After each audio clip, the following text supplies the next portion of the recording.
Ben stood in his small, dimly lit kitchen, his hands gripping the counter's edge so tightly that his knuckles turned white. The cheap linoleum felt cold under his bare feet. He could feel the rage bubbling inside him. His jaw clenched so hard it ached, and his breath came in short, sharp bursts.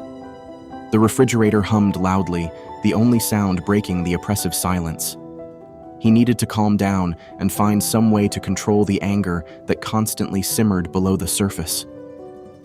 A sharp knock at the door broke his concentration. He knew who it was even before he opened it. His sister Liz stood there, her face etched with worry. "Hey, Ben," she said softly, eyes scanning the cluttered apartment. "Can I come in?" Ben stepped aside, letting her enter. Liz looked around, her concern deepening. "We need to talk," she said, turning to face him.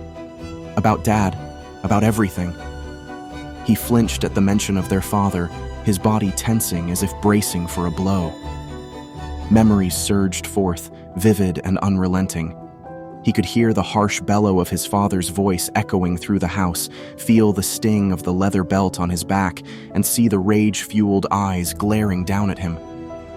His stomach twisted into knots as he remembered cowering in the corner, hands over his head, trying to make himself small, invisible. The air had always been thick with fear, the threat of violence ever present. "I don't want to talk about him," Ben muttered, his voice barely more than a whisper. He turned away from Liz, his shoulders hunched as if trying to shield himself from the past. The weight of those memories pressed on his chest, making it hard to breathe. He moved to the living room, each step heavy, and sank into the worn-out couch, the springs creaking under his weight. He stared at the frayed fabric, tracing the lines with his finger, anything to avoid looking at his sister. Liz followed, sitting beside him. She took a deep breath, her voice steady but soft. "We have to, Ben. It's eating you alive. It's eating us both alive." Ben stared at the floor, his fists clenched and unclenched repeatedly. "What do you want me to say, Liz? That I'm still scared of him? That I'm afraid I'll turn into him?" Liz placed a hand on his arm, her touch gentle but firm. "You're not him, Ben. But we need to deal with this. Dad's getting worse. The doctors say he needs constant care now." Ben's eyes snapped to hers, his face a mask of shock and disbelief. "Constant care? What do you mean?" "He's not well, Ben," Liz said, her voice trembling. "His health is deteriorating. He needs someone to help him with basic things, eating, bathing, everything. We can't afford a nurse full-time. We have to figure this out." The thought of being responsible for their father's care made Ben's stomach churn again, a nauseating wave of dread washing over him. The man who had caused him so much pain, who had filled his childhood with fear and anger, now needed his help. It was almost too much to bear. Liz's eyes softened, and her voice broke as she continued. "It's been so hard, Ben. I've been doing this all by myself for so long. Sometimes I feel like I'm losing my mind. But I couldn't just leave him. Not after everything." Ben looked at his sister, seeing the weight of their father's care etched into the lines on her face and the dark circles under her eyes. "Why didn't you tell me how bad it was?" he asked, his voice cracking. "I didn't want to burden you," Liz replied, tears welling up. "You had your own life, your own struggles. But now it's too much for me to handle alone." Ben shook his head, standing up abruptly, his hands trembling. "I can't deal with this right now. Please, Ben, promise me you'll try, for your sake, for mine." He didn't answer. He just walked to the window and stared at the dark, empty street. "I can't make any promises." His throat felt tight, his breath shallow. The idea of being so close to his father again, of seeing him vulnerable, was terrifying. Liz sighed, tears glistening in her eyes. "We can't do this alone, Ben. We need to find a way to help him and help ourselves." As she left, Ben stood at the window, his mind a whirlwind of emotions. The anger, fear, and helplessness, they all swirled together, a storm threatening to consume him. He was trapped in a cycle of rage and pain, and now he was faced with a challenge he didn't know if he could handle. The night grew darker, and Ben sank back onto the couch, his head in his hands. The memories of his father, the reality of his current situation, and his helplessness were suffocating. He needed to find a way out, but the path was shrouded in darkness, and the monster within him was still there, waiting. The next morning, Ben reluctantly agreed to spend the day at their father's house. Liz had insisted, hoping it would help Ben confront his fears. As he entered the house, he was greeted by the musty odor of the old carpeting and the faint smell of his father's favorite tobacco, lingering in the air like a memory that refused to fade. His frail father sat in a recliner with vacant eyes, a shadow of the man Ben once knew. Liz joined him shortly after, and Ben could see the exhaustion in her eyes. "I've been doing this every day, Ben," she said quietly, setting down a food tray. "It's taken everything out of me."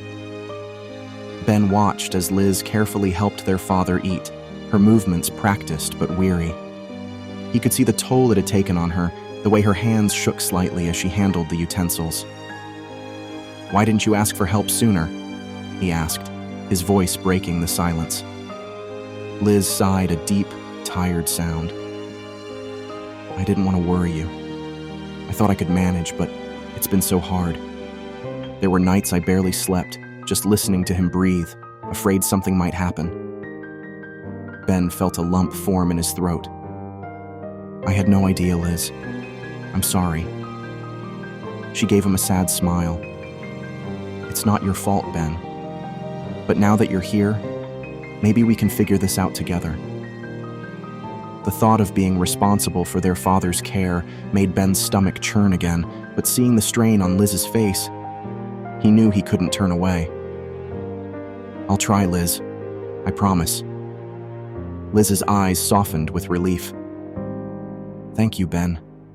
It means more than you know." Later that evening, Jake stopped by the apartment. Ben could see the worry etched on his face the moment he walked in. "Ben, we need to talk," Jake said, his tone serious. Ben sighed, sitting down on the couch. "What is it now, Jake?" "I'm worried about you," Jake said, sitting beside him. "You've been so overwhelmed with Dad, and I can see it's taking a toll on you." "I'm fine," Ben insisted, though his voice lacked conviction. "I'm managing." "No, you're not," Jake said, his frustration evident. "You're drowning, and I'm scared for you.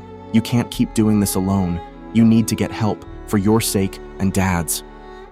Ben's defenses crumbled, and he burst into tears. "I don't know what to do, Jake. I'm trying so hard, but it's never enough." Jake wrapped his arms around him, holding him tightly. "It's okay to admit you need help. We'll figure this out together, okay? You're not alone." Ben nodded, the weight of his burden feeling a little lighter with his brother's support. Days turned into weeks, and Ben's anger continued to fester. He avoided Liz, evading her concerned looks and gentle prodding. The anger was like a constant companion, always there, always ready to explode. One night, Ben found himself at the local bar after a particularly bad day at work. The dim lights and the smell of stale beer were oddly comforting. He sat at the bar, nursing a drink, trying to drown out the rage. A man sat down next to him, striking up a conversation. Ben tried to be polite, but the man's loud, obnoxious laughter grated on his nerves. The man slapped Ben on the back, spilling his drink. "Lighten up, buddy," he said, laughing. That was the final straw. Ben's vision went red as the rage took over.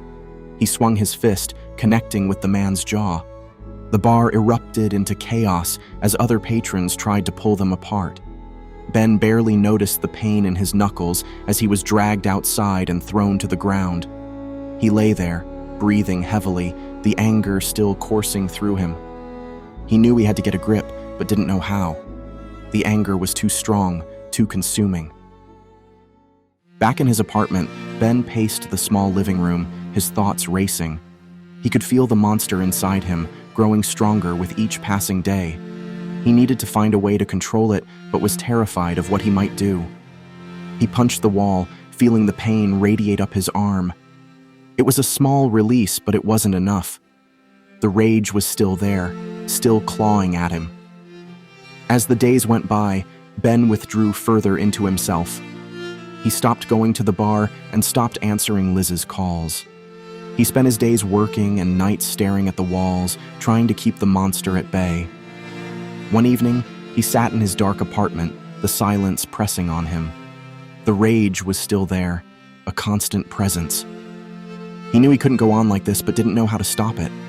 He felt trapped, caught in a never-ending cycle of anger and despair. His phone buzzed, breaking the oppressive silence. It was a text from Liz. "Please talk to me. I'm worried about you." Ben stared at the message, his thumb hovering over the screen. A wave of helplessness washed over him. He wanted to respond, to pour out his heart and tell her everything, how the anger consumed him, how every day was a battle against the monster within. But the words wouldn't come.